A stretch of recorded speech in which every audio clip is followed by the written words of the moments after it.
Shalom, selamat pagi jemaat yang dikasihi oleh Tuhan. Kita sungguh bersyukur untuk kesempatan yang telah Tuhan berikan kepada kita kembali untuk beribadah kepada Dia. Baik kita yang bisa hadir di gedung gereja ini maupun juga jemaat yang ada di rumah masing-masing beribadah. Betapa hati kita bersyukur kalau hari ini ada. Itu semua adalah anugerah Tuhan. Biarlah kita kembali boleh membawa hati kita menyembah Dia, Allah yang layak kita tinggikan di dalam sepanjang hidup kita. Semua karena anugerah-Mu hari ini ada, bukan karena kuatku, namun karena Roh-Mu. Ku bawa hatiku, penyembahanku, ku semakin berkurang, Yesus makin bertambah. Mengikut Yesus, itulah kesukaan hatiku. Ku lepas semua hakku untuk mengenal kehendaknya di hidupku. Mengiring Yesus, itulah kekuatan hidupku.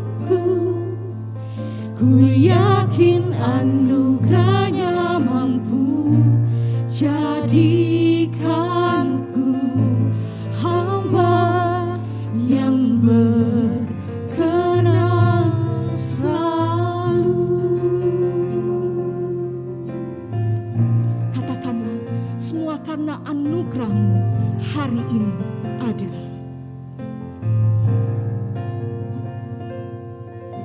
Semua karena anugerah-Mu hari ini ada, bukan karena kuatku, namun karena Roh-Mu. Ku bawa hatiku, penyembahanku, ku semakin berkurang, Yesus makin bertambah.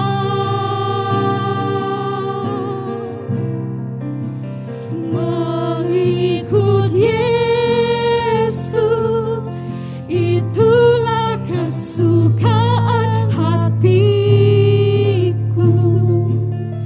Ku lepas semua hakku untuk mengenal kehendaknya di hidupku. Mengiring Yesus, itulah kekuatan hidupku.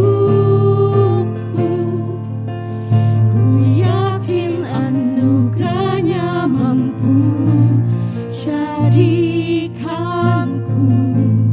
hamba yang berkenan selalu. Mari jemaat Tuhan, kita menenangkan hati kita di hadapan Tuhan.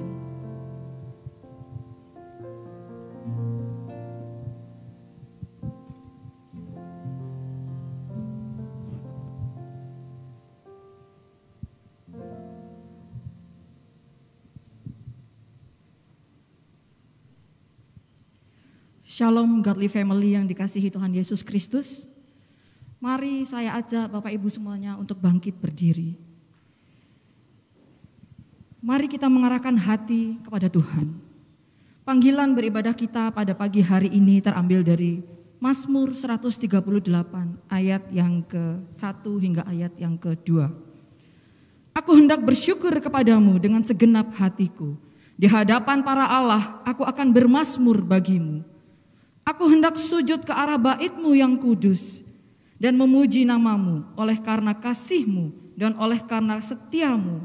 Sebab Kau buat namamu dan janji-Mu melebihi segala sesuatu. Ibadah ini kita mulai dengan satu pengakuan bahwa pertolongan kita adalah dalam nama Tuhan yang menciptakan langit dan bumi. Kasih karunia, rahmat dan damai sejahtera dari Allah Bapa dan Kristus Yesus Tuhan kita dan persekutuan Roh Kudus menyertai saudara. Dan beserta saudara juga. Amin. Kami hendak bersyukur dan bermazmur bagimu, ya Tuhan dan Allah kami.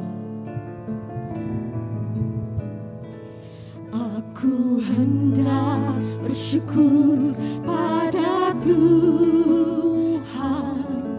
karena keadilan-Nya dan bermazmur bagi nama Tuhan yang maha tinggi.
Glorify thy name.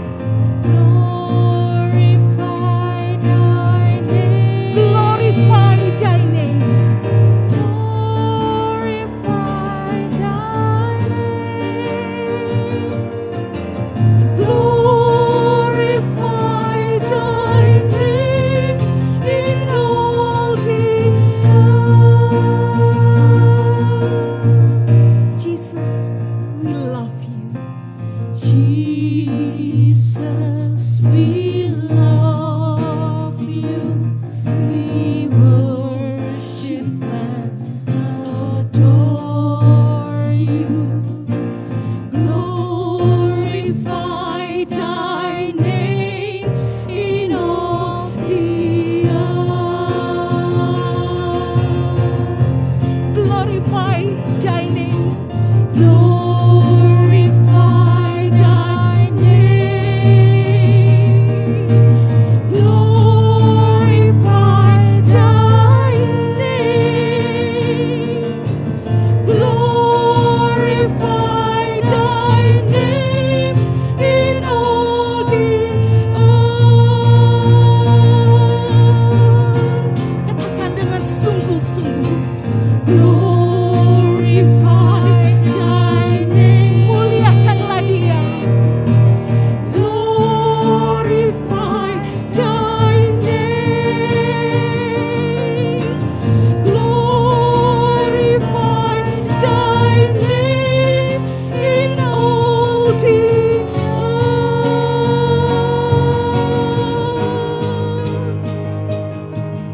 Terpujilah dia, Allah yang layak kita sembah dan muliakan di bumi dan di surga. Silakan duduk, jemaat yang dikasihi Tuhan. Saudaraku, marilah bersama saat ini kita merendahkan hati kita di hadapan Tuhan. Dia yang mengetahui segala detil kehidupan kita.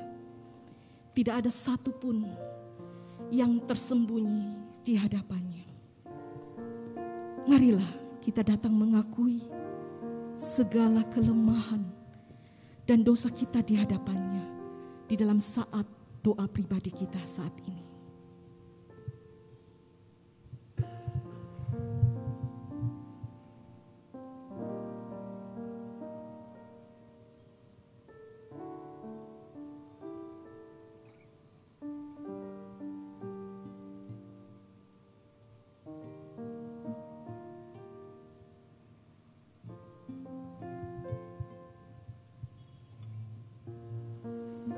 Bapa, inilah diri kami di hadapan-Mu.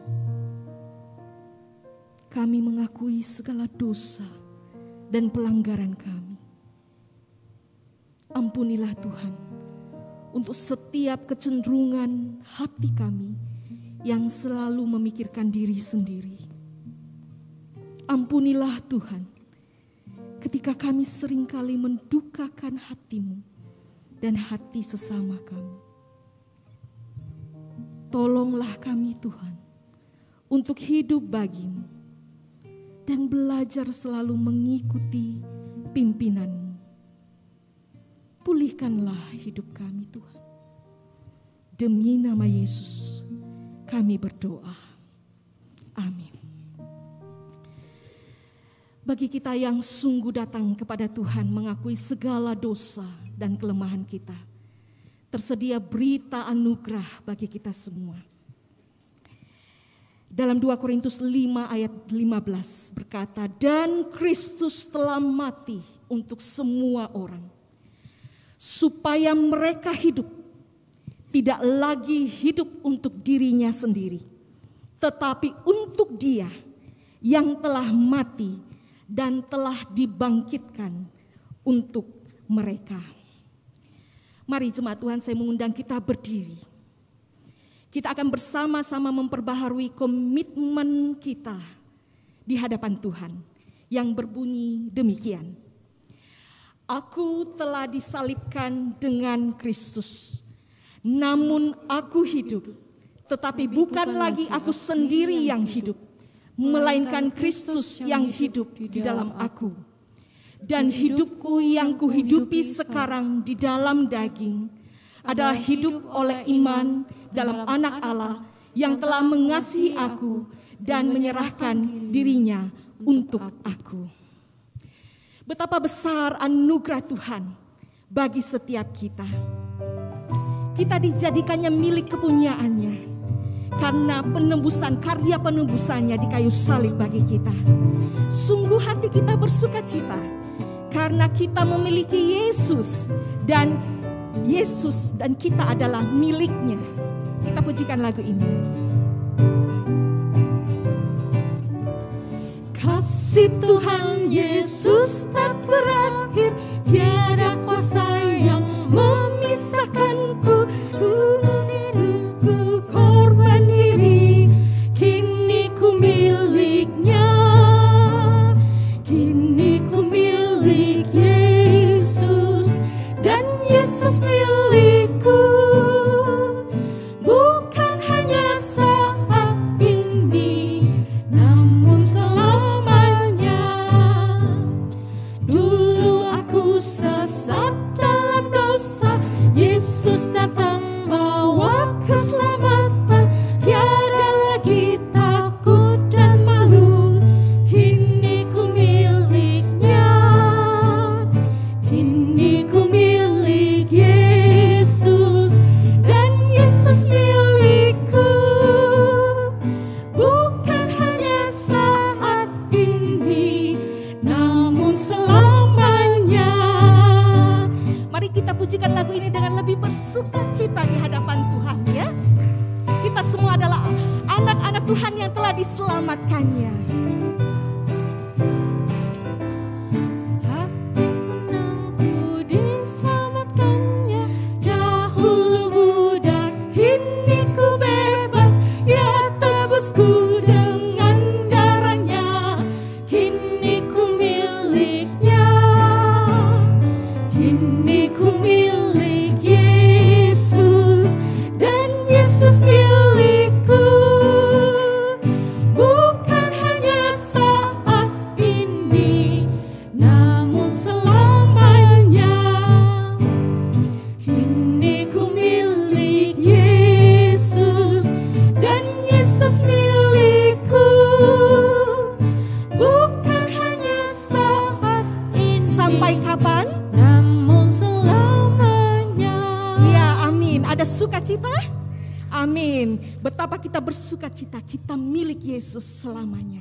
Silakan duduk jemaat yang dikasihi Tuhan.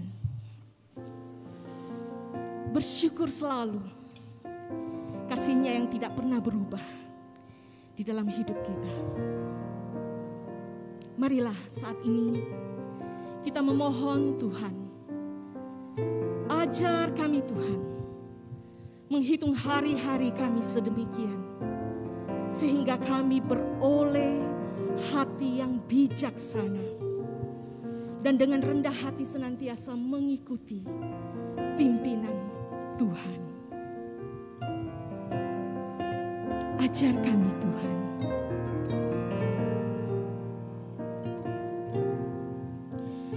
Ajar kami Tuhan, menghitung hari-hari, agar kami beroleh hati bijaksana.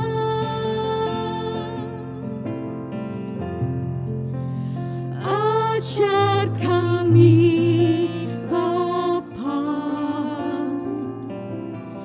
hidup dalam jalan-Mu,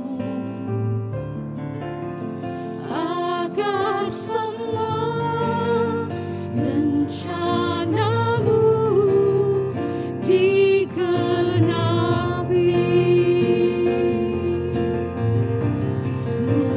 Mulialah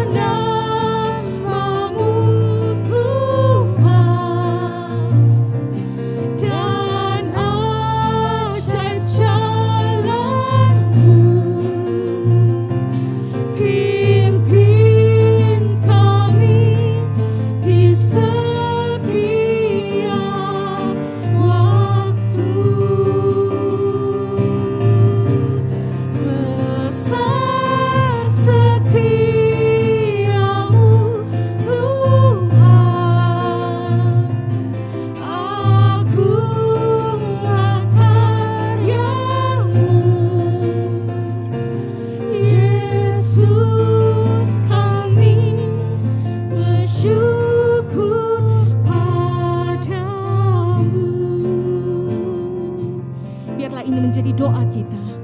Ajar kami Tuhan menghitung hari-hari kami. Ajar kami Tuhan menghitung hari-hari, agar kami beroleh hati bijaksana. Ajar kami Bapa, Ajar kami Bapa, hidup dalam jalan, hidup dalam jalan, agar semua rencanamu agar semua rencanamu dikenapi.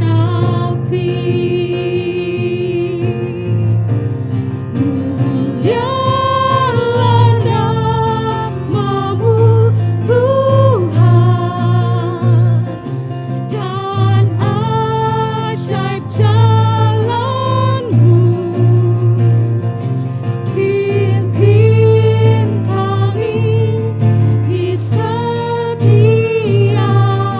waktu. Besar setiamu Tuhan, agunglah karyamu. Yesus, kami bersyukur padamu. Mulialah Tuhan. Mulialah namamu Tuhan, dan ajaib jalanmu. Pimpin kami di setiap waktu. Besar setiamu Tuhan, agunglah karyamu.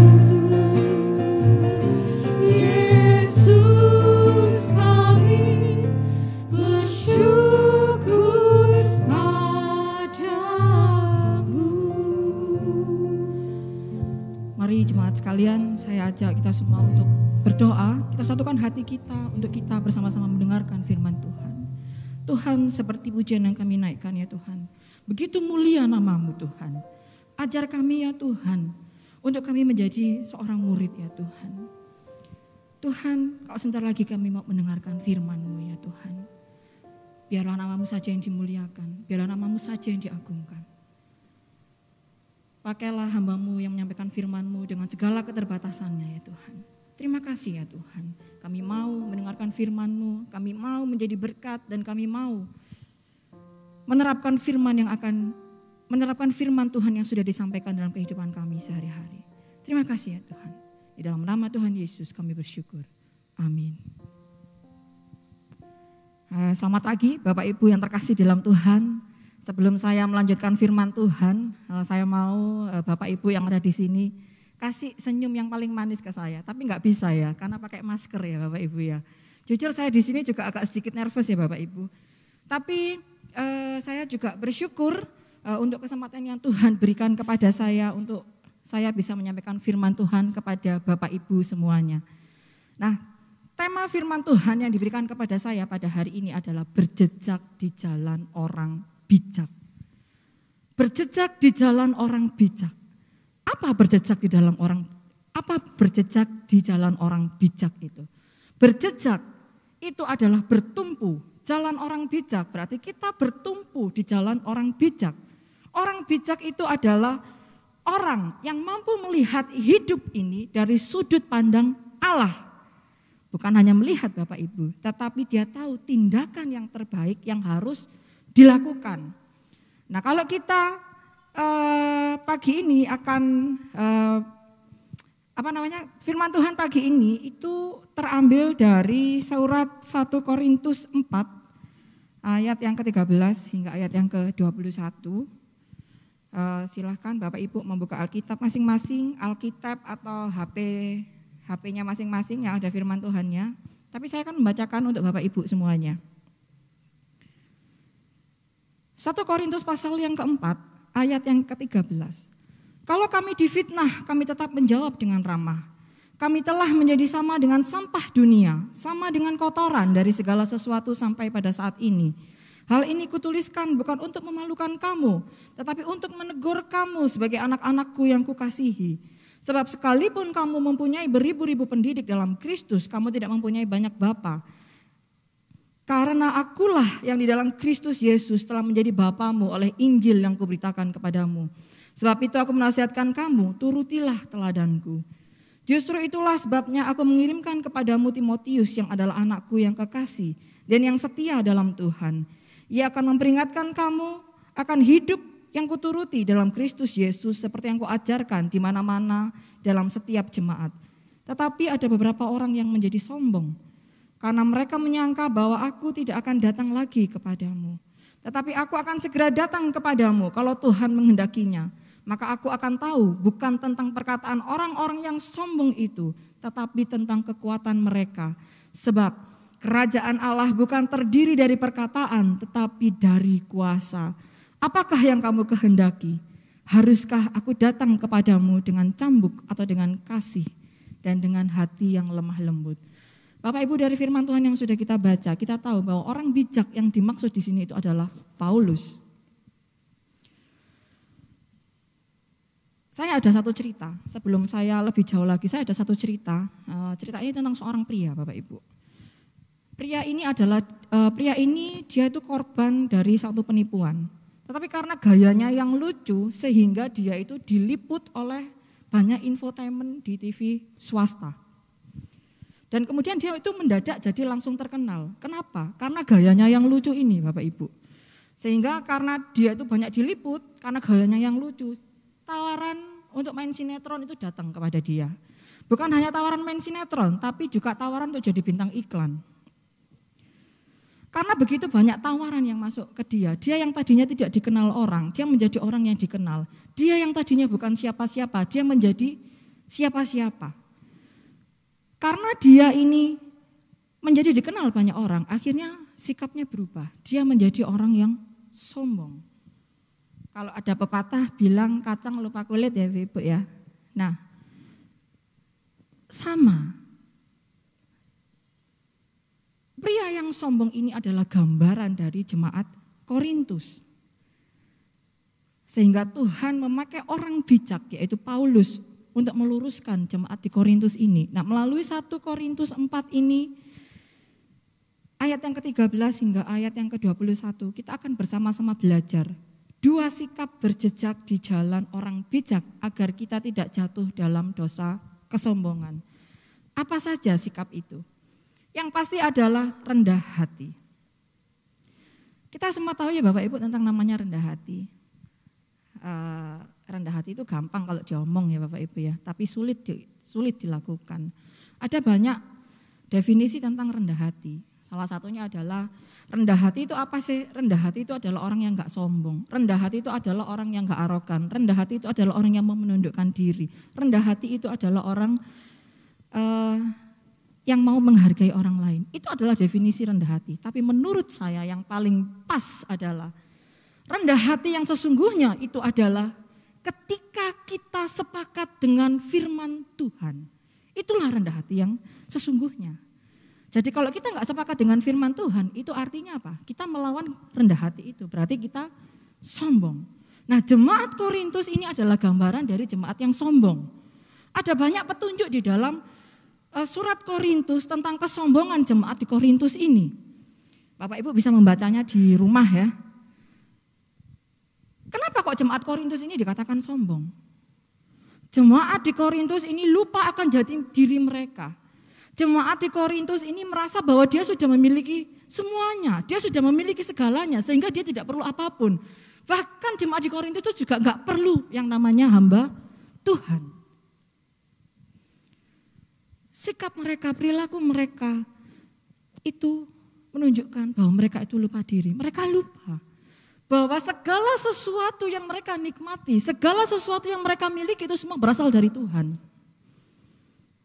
Itu sebabnya Paulus berulang-ulang kali mengingatkan jemaat di Korintus. Bahkan dengan tegas Paulus bilang bahwa keselamatan itu adalah pemberian Tuhan. Bahwa Tuhan yang memilih mereka, jemaat Korintus. Bahwa Tuhan yang mengaruniakan rohnya sendiri untuk menyingkapkan rahasia-rahasia ilahi kepada jemaat Korintus. Dan Tuhan juga yang memberikan berbagai anugerah atas kasih karunia-Nya. Semua berasal dari Tuhan, Bapak Ibu.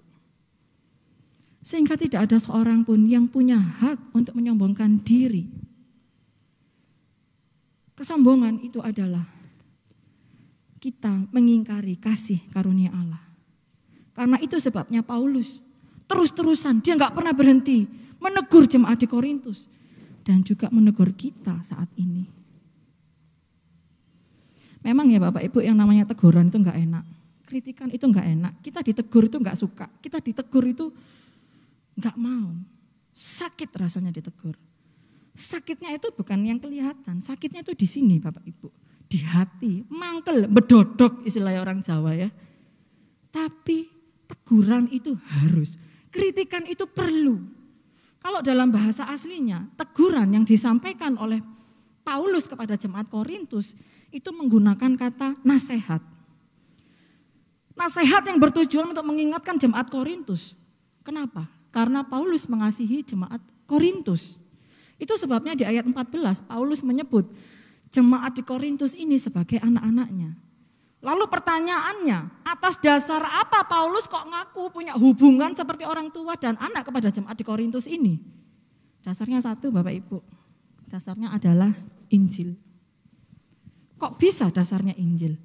Iya, karena jemaat Korintus menjadi orang-orang Kristen melalui pelayanan Paulus. Karena Pauluslah yang pertama-tama mengeluarkan jemaat Korintus dari penyembahan berhala untuk mengimani Injil yang benar. Dan Pauluslah yang membawa orang-orang Korintus ini untuk menyembah Allah yang benar dan hidup. Paulus adalah alat bagi kelahiran baru jemaat di Korintus. Sehingga Paulus merasa dia punya hak untuk menyebut dirinya adalah bapa dari jemaat Korintus. Dan jemaat Korintus juga punya hak untuk merasakan kasih sayang seorang bapa. Sebagai seorang bapa, Paulus juga mengembalakan jemaat di Korintus ini. Jadi Paulus tidak hanya sebagai seorang bapa, Bapak Ibu, tapi dia juga sebagai seorang gembala. Dia menggembalakan jemaat di Korintus ini. Karena Paulus ini adalah seorang bapa dan seorang gembala, maka teguran Paulus kepada jemaat Korintus adalah untuk menolong jemaat Korintus agar tidak terjebak pada kesalahan yang sama, tidak jatuh pada dosa yang sama, agar jemaat Korintus juga bisa introspeksi diri Bapak Ibu. Dan jemaat Korintus juga bisa improve, bisa memperbaiki kesalahannya, bisa memperbaiki dosanya, memperbaiki sikapnya. Mereka yang tadinya berdosa menjadi tidak berdosa kembali, mulai memperbaiki supaya mereka tidak melakukan, tidak terus-terusan jatuh ke dalam dosa yang sama, tidak terus-terusan jatuh ke dalam kesalahan yang sama. Di sini saya mengatakan bahwa Paulus ini sepakat dengan firman Tuhan. Dalam hal menegur pun Paulus memiliki kerendahan hati Bapak Ibu. Saya mau nanya sama Bapak Ibu yang ada di sini dan juga di rumah. Bagaimana seandainya kalau kita menjadi Paulus?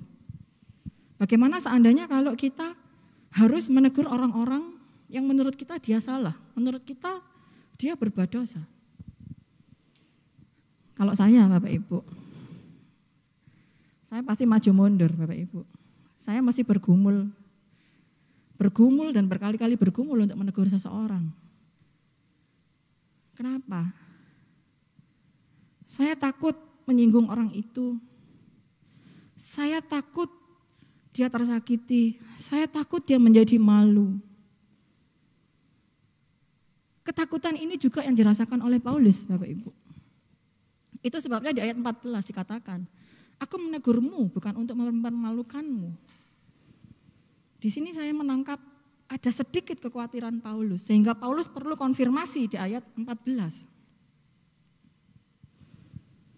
Tidak gampang Bapak Ibu untuk menegur seseorang. Apalagi kalau orang itu lebih tua daripada kita. Apalagi kalau dia itu adalah pimpinan kita. Tidak gampang, sulit. Menegur itu adalah sesuatu yang sulit. Kalau bagi saya.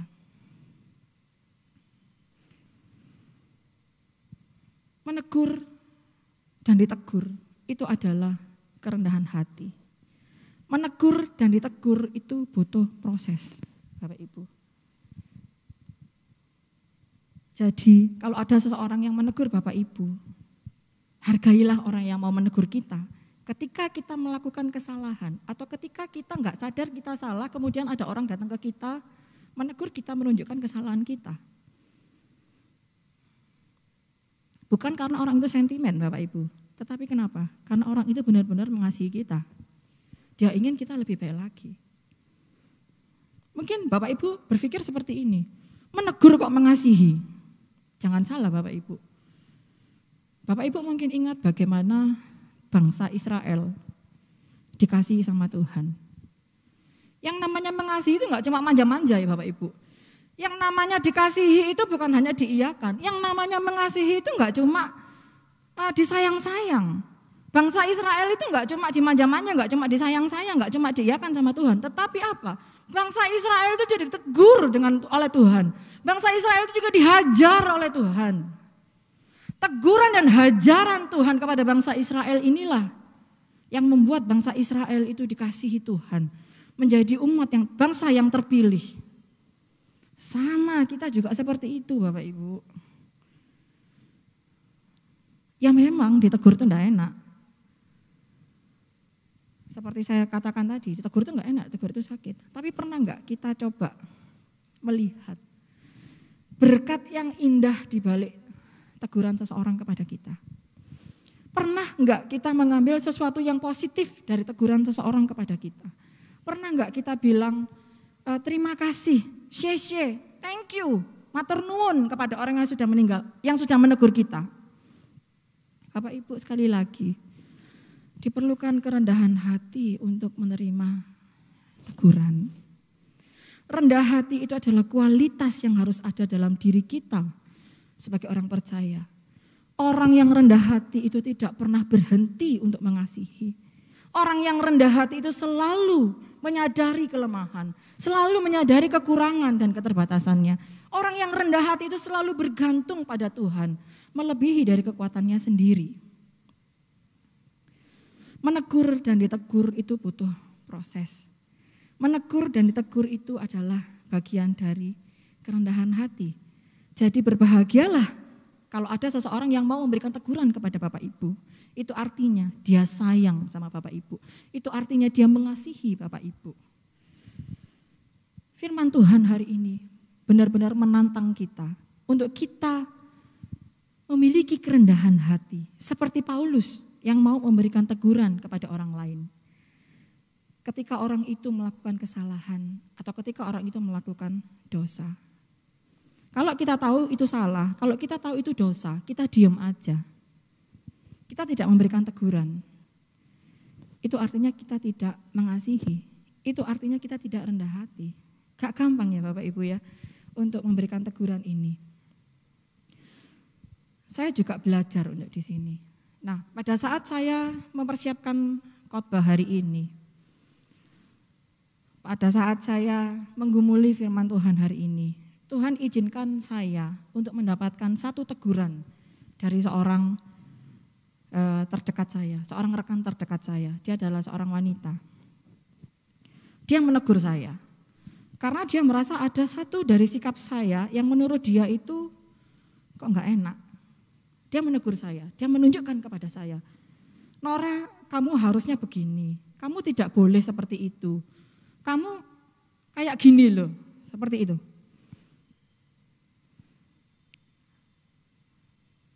Dan saya mengakui, saya menyadari bahwa memang sikap itu memang kadang seringkali tidak disadari, itu menyakiti orang lain.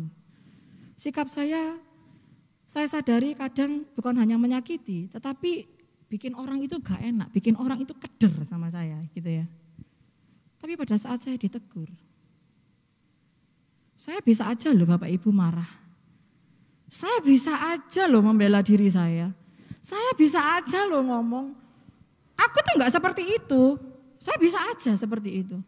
Tapi apakah itu saya lakukan? Tidak, Bapak Ibu. Saya bilang sama dia, thank you sudah ingetin saya. Saya bilang jangan bosen untuk ngingetin saya. Dan dia juga bilang, semoga kamu enggak bosen, tak tegur terus-terusan. Saya jawab, saya enggak bosen. Kenapa? Karena itu membuat saya lebih baik.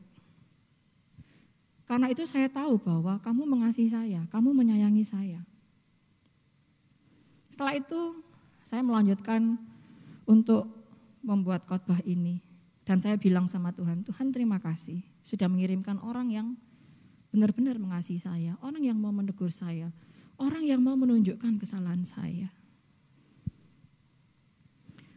Kenapa saya bilang terima kasih? Bapak Ibu, teguran itu bagi saya itu adalah rem buat saya untuk saya tidak sombong. Ibarat kendaraan kalau remnya blong nabrak Bapak Ibu.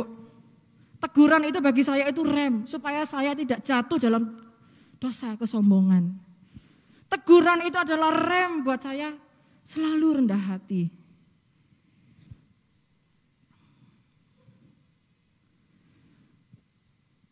Teguran itu juga adalah alat bagi saya untuk saya bisa introspeksi diri.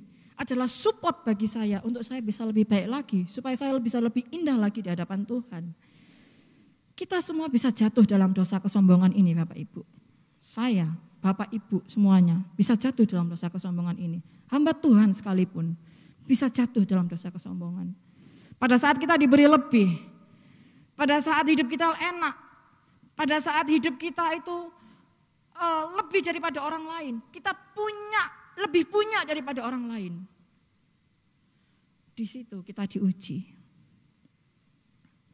Tapi Tuhan gak suka dengan orang-orang yang sombong. Tuhan tidak suka dengan orang-orang yang sombong.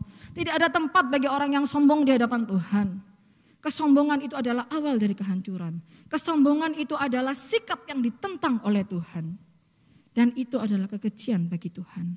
Sehingga orang yang sombong tidak akan luput dari hukuman. Itu sebabnya Paulus menegur jemaat Korintus. Kenapa? Karena Paulus tidak ingin jemaatnya terkena hukuman. Begitu juga dengan kita Bapak Ibu. Hari ini saya ajak Bapak Ibu, cek hati masing-masing. Masih adakah kesombongan di dalam diri kita? Masih adakah kesombongan di dalam hidup kita? Kalau masih ada, mari kita mengikis kesombongan kita dengan menyadari anugerah kasih karunia yang sudah Tuhan berikan kepada kita. Semua yang ada pada kita hari ini, itu semuanya berasal dari Tuhan. Dan semuanya itu akan kembali kepada Tuhan. Kita ini bukan siapa-siapa. Tanpa Tuhan kita ini bukan apa-apa. Kita ini butiran debu Bapak Ibu. Kalau Tuhan sudah menghembuskan, meniup butiran debu itu, meniup debu itu. Hilang Bapak Ibu debu itu. Apalah kita ini? Kita bukan siapa-siapa Bapak Ibu. Tidak ada yang bisa disombongkan dari diri kita. Untuk itu saya ajak Bapak Ibu hari ini, untuk kita sama-sama belajar. Kita diingatkan untuk kita bisa memiliki sikap rendah hati seperti yang diteladankan oleh Paulus. Setelah rendah hati, sikap apa lagi? Supaya kita berjejak di jalan orang bijak. Setelah itu adalah menjadi teladan bagi orang lain. Rasul Paulus dalam bacaan kita hari ini mengatakan kepada anak-anak rohaninya di Korintus, turutilah teladanku. Terjemahan turutilah teladanku ini menimbulkan kesan bahwa jemaat Korintus ini hanya meniru hal-hal yang baik. Karena apa? Karena ada kata teladan. Kalau ada kata teladan kan kita biasanya yang baik-baik aja diambil, yang jelek-jelek emoh kan gitu ya. Tetapi apa? Kalau kita terjemahkan dalam bahasa aslinya itu sebenarnya bukan jadilah teladanku, tetapi jadilah peniruku. Artinya di sini Paulus ingin agar mereka jemaat di Korintus itu meniru persis kehidupannya. Secara khusus Paulus ingin agar mereka mengikuti teladan hidupnya. Yang rela demi kehinaan Injil. Kita semua tahulah seperti apa Paulus dalam memberitakan Injil. Nah di sini Paulus mau supaya jemaat di Korintus itu meniru dia. Tuntutan untuk diteladani dalam konteks relasi bapak anak ini bukan sesuatu yang asing Bapak Ibu. Kenapa? Karena Tuhan Yesus sendiri pernah mengajarkan bahwa sebagai anak-anak Bapa di surga, orang-orang percaya harus hidup seperti Bapa yang mengasihi semua orang. Tapi di tempat lain Paulus juga berkata, jadilah pengikutku sama seperti aku menjadi pengikut Yesus. Artinya apa yang ditiru dari Paulus ini jelas bukan sekedar ajarannya aja, tapi seluruh hidupnya. Paulus ini berbeda dengan orang-orang Farisi pada umumnya. Kita tahu ya kalau Paulus ini adalah orang Farisi ya tadinya, sebelum dia lahir baru gitu ya. Kalau orang-orang Farisi itu hanya bisa mengajarkan firman Tuhan, hanya mengajarkan kebaikan-kebaikan. Iya memang betul, tapi cuma hanya mengajarkan. Tetapi Paulus tidak Bapak Ibu, dia tidak hanya mengajarkan, tetapi apa? Paulus konsisten. Dia tidak hanya mengajarkan, tapi dia menghidupi firman itu. Dia melakukan firman itu. Konsisten. Paulus di sini konsisten. Paulus memiliki integritas Bapak Ibu. Paulus gak hanya mengajar, tapi dia menghidupi firman. Sebagai bukti nyata dari apa yang Paulus teladankan ini adalah Paulus mengirimkan Timotius. Kita tahu siapa Timotius. Timotius ini adalah anak rohani dari Paulus. Paulus sangat mengasihi Timotius. Melalui kehadiran Timotius ini diharapkan jemaat Korintus itu akan diingatkan pada hidup Paulus. Nah kalau di Alkitab Bapak Ibu, itu LAI menerjemahkan memperingatkan ya, di Alkitab itu memperingatkan. Tetapi kalau dalam bahasa aslinya itu bukan memperingatkan. Kata yang tepat itu bukan memperingatkan, tetapi mengingatkan. Jadi kehadiran Timotius di Korintus bukan untuk memberikan peringatan kepada jemaat Korintus, tetapi mengingatkan tentang kehadiran Paulus yang pada saat itu dia pernah menggembalakan jemaat Korintus. Di sini Timotius ini ditampilkan sebagai anak rohani yang sempurna, anak rohani yang benar-benar meniru kehidupan Paulus. Kalau saya boleh bilang di sini, mentoring Paulus terhadap Timotius itu berhasil. Timotius ini adalah produk suksesnya Paulus. Kenapa? Paulus berhasil menjadikan dirinya role model dalam kehidupan Timotius.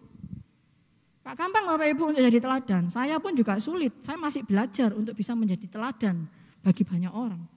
Tetapi tuntutan Tuhan menuntut kita untuk menjadi teladan. Kenapa? Supaya kita menjadi terang. Di dunia yang gelap ini, di dunia yang cemar ini, Tuhan menuntut kita untuk kita jadi terang.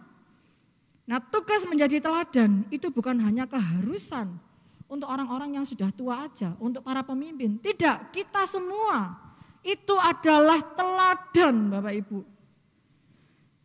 Yang muda itu juga teladan. Yang tua juga teladan. Pemimpin itu teladan. Semua dari kita itu adalah teladan. Karena kita adalah teladan. Sebagai seorang teladan, kita harus menjaga kehidupan kita. Kita harus menjaga perbuatan kita. Kita harus menjaga tingkah laku kita, sikap kita. Sesuai dengan firman Tuhan.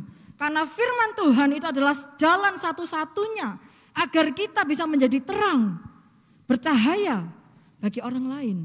Bukan jadi batu sandungan Bapak Ibu. Nah ada sebuah cerita, ini seorang pendeta muda. Dia melayani di sebuah desa.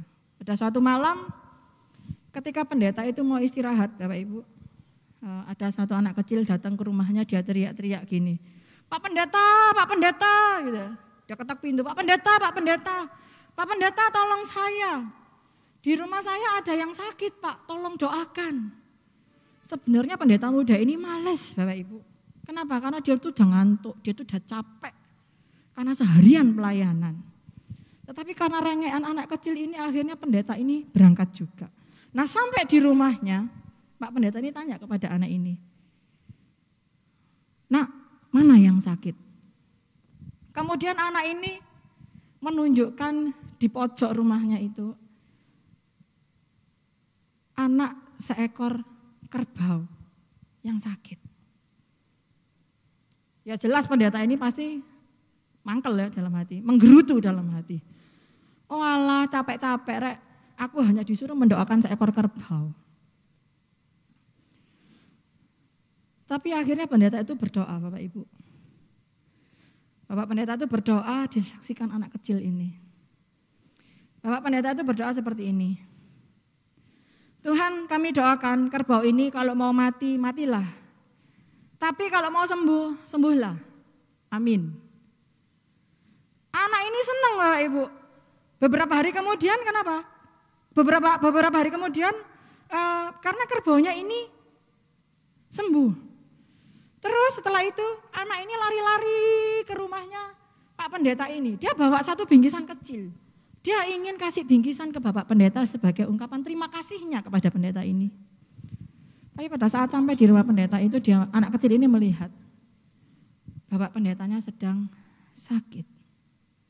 Dia melihat pendeta ini tidur dan sakit. Anak kecil yang dengan keluguannya ini tanya sama pendeta ini, Pak Pendeta, bolehkah aku mendoakan Pak Pendeta? Pak Pendeta ini jawab, boleh anakku. Kemudian anak ini dengan kesungguhan hati dia berdoa. Dia berdoa seperti ini Bapak Ibu. Tuhan, aku berdoa untuk pendetaku. Kalau mau mati, matilah. Kalau mau sembuh, sembuhlah. Amin. Anak kecil ini meniru apa yang dilakukan oleh Bapak Pendeta. Apa yang ada dalam pikiran Bapak Pendeta pada saat itu? Mungkin dia hanya bisa terdiam, gak bisa ngomong apa-apa. Karena apa yang dilakukan ternyata ditiru oleh anak kecil. Bukan hanya anak kecil aja yang bisa meniru, meneladani Bapak Ibu. Kita juga. Pada saat kita ngelihat orang itu, wah cantiknya, wah gantengnya. Kita akan mencoba meniru seperti dia. Wah baiknya, kita akan mencoba meniru seperti dia. Kita mengamati kemudian meniru. Meniru, meneladani itu seperti penyakit yang menular, Bapak Ibu ya. Cepat gitu ya. Tetapi, sadarkah kita? Kalau kita bisa meniru orang lain pun bisa meniru kita. Sadarkah kita bahwa kehidupan kita sehari-hari itu diamati oleh orang-orang di sekeliling kita? Orang-orang mengamati kita. Orang-orang melihat kita. Terlepas dari dia sudah percaya Tuhan atau enggak. Dari apa yang orang lain amati terhadap kita, yang orang lain amati ke kita, mereka juga meniru perbuatan kita. Orang-orang di sekitar kita itu bisa menjadi teladan kita. Orang-orang di sekitar kita itu bisa meniru kita. Kita juga bisa meniru mereka. Kita dibentuk oleh orang-orang yang ada di sekeliling kita, Bapak Ibu. Memang manusia tidak ada yang sempurna. Pada saat kita meneladani seseorang, kita tidak bisa menginginkan kesempurnaan. Kita tidak bisa menuntut kesempurnaan pada orang yang kita teladani. Tetapi satu hal yang kita bisa lakukan, cari sisi positif dari orang itu. Menjadi teladan itu bukan hanya milik pemimpin, Bapak Ibu. Tapi semua orang berhak menjadi teladan bagi lingkungannya. Seperti saya katakan tadi bahwa kita semua itu adalah teladan, minimal bagi keluarga kita, bagi teman-teman kita, bagi lingkungan kita, di mana kita tinggal. Yang menjadi pertanyaan kepada kita sekarang adalah, sudahkah kita memberi teladan seperti yang Tuhan inginkan dari diri kita kepada orang lain? Seperti Paulus yang sudah memberikan keteladanan kepada Timotius dan kepada jemaat Korintus. Saya berikan waktu sejenak kepada Bapak Ibu untuk merefleksikan firman Tuhan hari ini. Silakan cek diri masing-masing. Sudahkah kita memiliki kerendahan hati dalam kehidupan kita? Sudahkah kita menjadi teladan bagi orang-orang di sekitar kita? Saya berikan sedikit waktu untuk kita merenungkan firman Tuhan hari ini. Dan mengakui seperti apa keadaan kita. Dan ambil satu komitmen di hadapan Tuhan. Bahwa aku mau rendah hati, aku mau belajar rendah hati. Aku mau menjadi teladan di dunia yang cemar ini.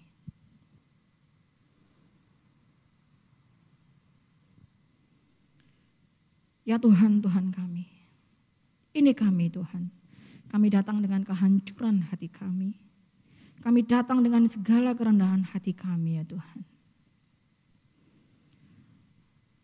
Kalau selama ini kami belum bisa rendah, memiliki sikap yang rendah hati ya Tuhan. Ajar kami untuk kami memiliki kerendahan hati dalam hidup kami sehari-hari. Bukan hanya kepada sesama kami, tetapi kepada Tuhan. Mungkin seringkali kami sombong kepada Tuhan. Seringkali kami tidak sepakat dengan firman Tuhan. Kami tahu kebenaran firman Tuhan, tapi seringkali kami nggak sepakat dengan firman Tuhan. Seringkali kami tidak melakukan firman Tuhan. Ampuni kami Tuhan. Dan ampuni kami kalau kami tidak bisa menjadi teladan bagi orang-orang di sekeliling kami, bagi keluarga kami Tuhan. Anak-anak kami, saudara-saudara kami ya Tuhan, tetangga kanan kiri kami, ampuni Tuhan. Hari ini Tuhan, kami mau memiliki sikap rendah hati. Dan hari ini kami mau menjadi teladan dimanapun kami berada. Kami mau menjadi terang ya Tuhan. Terima kasih ya Tuhan. Dalam nama Tuhan Yesus kami berdoa mengucap syukur. Amin. Soli Deo Gloria. Segala kemuliaan hanya bagi Tuhan. Saya undang Bapak Ibu semuanya untuk bangkit berdiri.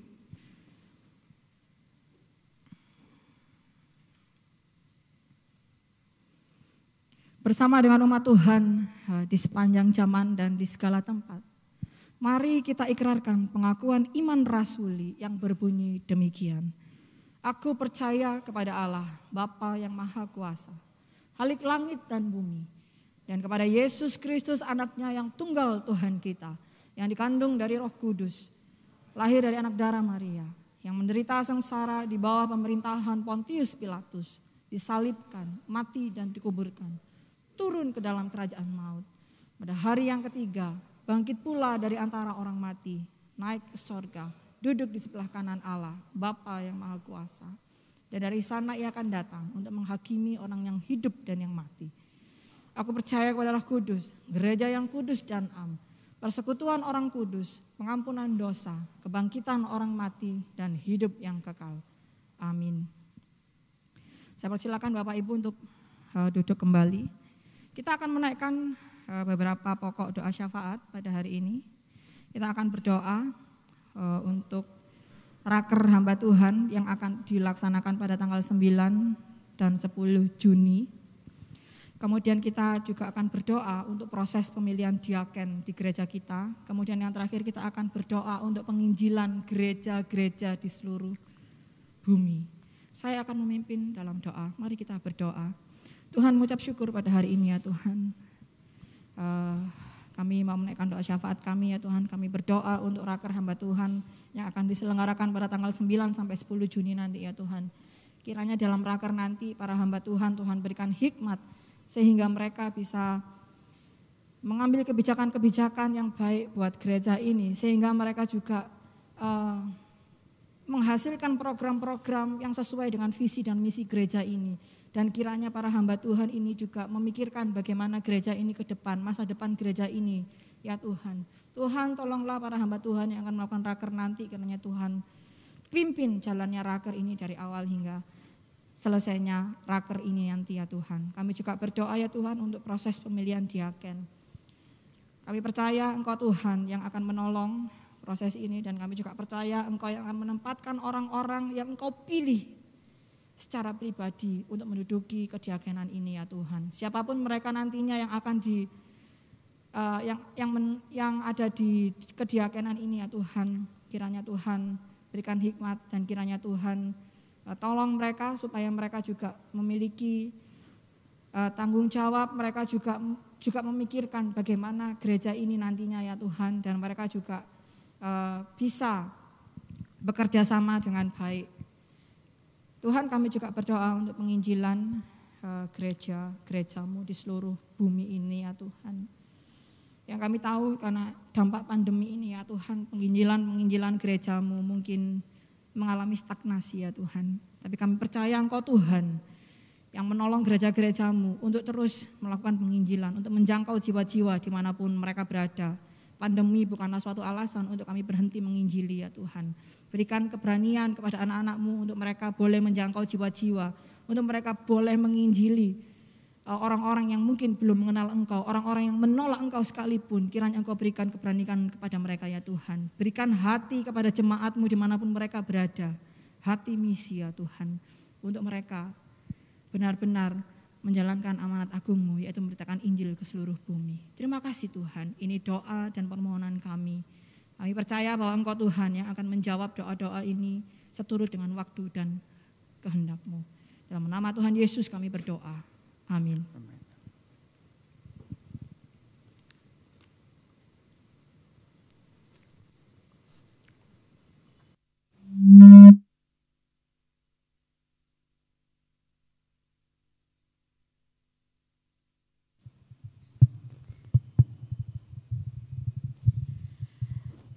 Syukur puji Tuhan untuk kasih Tuhan bagi kita di dalam pemberitaan firman maupun perjamuan kudus yang boleh kita terima bersama pada pagi hari ini. Meneladani Kristus kiranya menjadi kerinduan hidup setiap kita. Marilah kita bertekad terus untuk mengikuti Dia. Mari belajar dengan rendah hati dan hidup dengan bijaksana. Bukan karena kuat kita, tetapi karena Roh-Nya yang kudus. Kiranya kita senantiasa dimampukan untuk menjadi hamba yang berkenan kepada-Nya.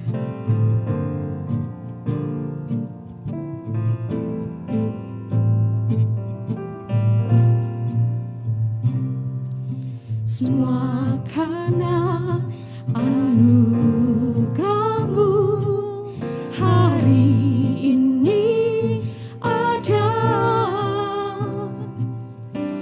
bukan karena kuatku, namun karena Roh-Mu.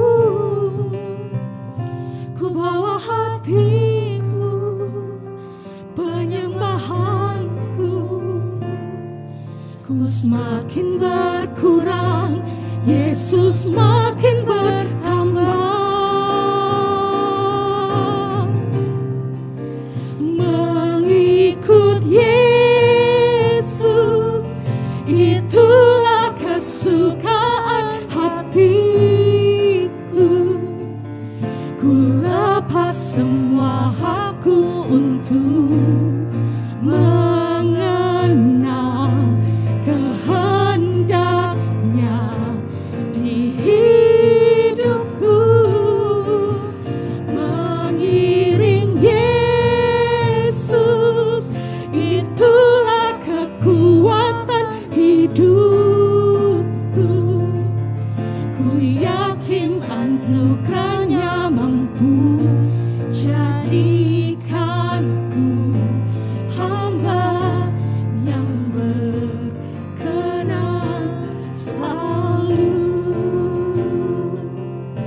Marilah saat ini kita diberikan kesempatan untuk memberikan korban syukur kita yang terbaik kepada-Nya. Semua karena anugerah-Mu hari ini ada,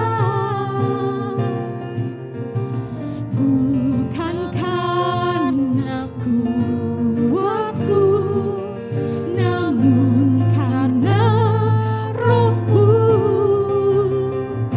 Ku bawa hatiku, penyembahanku, ku semakin berkurang, Yesus makin bertambah.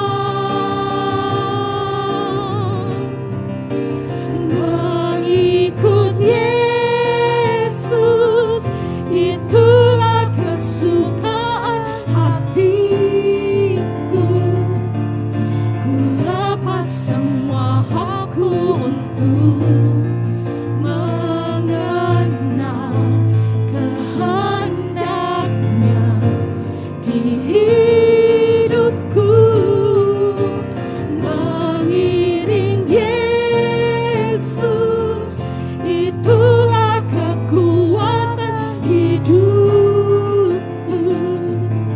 ku yakin anugerahnya mampu jadikanku hamba yang berkenan selalu mengikut Yesus. Itulah kesukaan hatiku. Saya mengundang jemaat untuk bangkit berdiri. Aku untuk mengenal kehendaknya di hidupku, mengiring Yesus. Itulah kekuatan hidupku. Ku yakin anugerahnya mampu jadikanku hamba yang berkenan selalu. Yakin anugerahnya mampu jadikanku hamba yang berkenan selalu. Sungguh Tuhan, hanya anugerah-Mu lah yang akan memampukan kami untuk hidup meneladani Engkau, untuk hidup mengikuti Engkau sepanjang umur hidup kami. Biarlah hidup kami menjadi persembahan-persembahan yang harum bagi kemuliaan nama-Mu. Terima kasih Tuhan. Terima kasih untuk kebaikan-Mu. Terima kasih untuk teladan hamba-hamba-Mu, murid-murid-Mu. Biarlah kami terus boleh hidup menjadi murid-murid yang sejati, meneladani Engkau dalam kerendahan hati, di dalam segala aspek kehidupan kami. Terima kasih Tuhan untuk kesempatan yang Tuhan berikan bagi kami, memberikan korban syukur persembahan kami. Tuhan, pakailah persembahan kami untuk memperlebar kerajaan-Mu di muka bumi ini, dipakai di gereja-Mu ini, dipakai di luar gereja-Mu. Kiranya Tuhan memberkati majelis untuk mengelolanya dengan baik. Dan Tuhan, apa yang ada pada kami, biarlah Tuhan tolong kami untuk senantiasa mempersembahkan yang terbaik dalam segenap hidup kami, hanya untuk Tuhan. Terima kasih Bapa. Demi nama Kristus kami berdoa, kami bersyukur. Amin.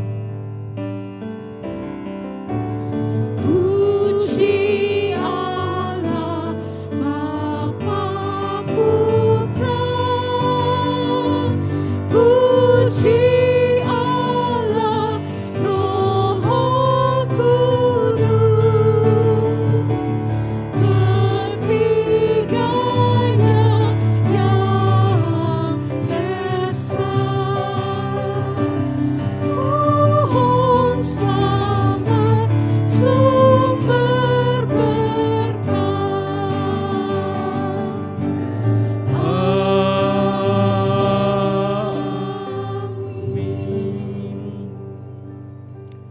Bapak Ibu yang saya kasih dalam Tuhan, arahkanlah hatimu kepada Tuhan dan pergilah dalam dunia dengan damai. Belajarlah rendah hati dan jadilah teladan, khususnya bagi orang-orang percaya dengan berbijak kepada kebenaran firman Tuhan. Dan kini terimalah berkat yang Tuhan sediakan untuk kita. Tuhan memberkati engkau dan melindungi engkau. Tuhan menyinari engkau dengan wajah-Nya dan memberi engkau kasih karunia. Tuhan menghadapkan wajah-Nya kepadamu dan memberi engkau damai sejahtera mulai saat ini sampai selama-lamanya. Amin.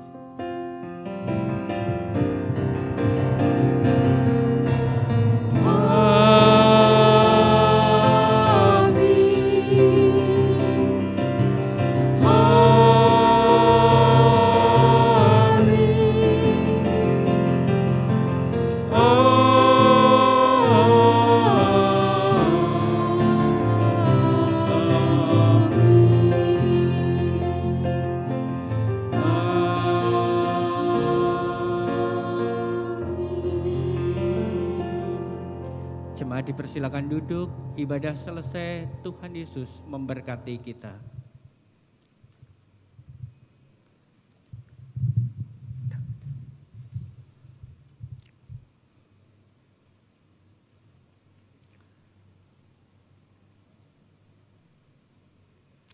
Bapak Ibu yang saya kasih dalam Tuhan,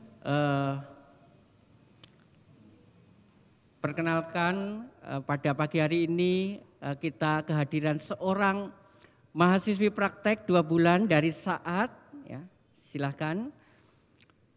Saudari Kristina Teguh dari Saat Malang yang akan melayani praktek 2 bulan di gereja kita sejak 5 Juni sampai 26 Juli mendatang. Kiranya Bapak Ibu juga bisa mendukung pelayanan beliau selama praktek di tempat kita. Ya, kiranya Tuhan menjadikan beliau berkat di tengah-tengah gereja kita. Terima kasih, selamat bergabung, selamat datang di gereja kami. Silakan. Berikutnya Bapak Ibu dan Saudara bisa memperhatikan warta yang akan ditayangkan di slide LCD Saudara.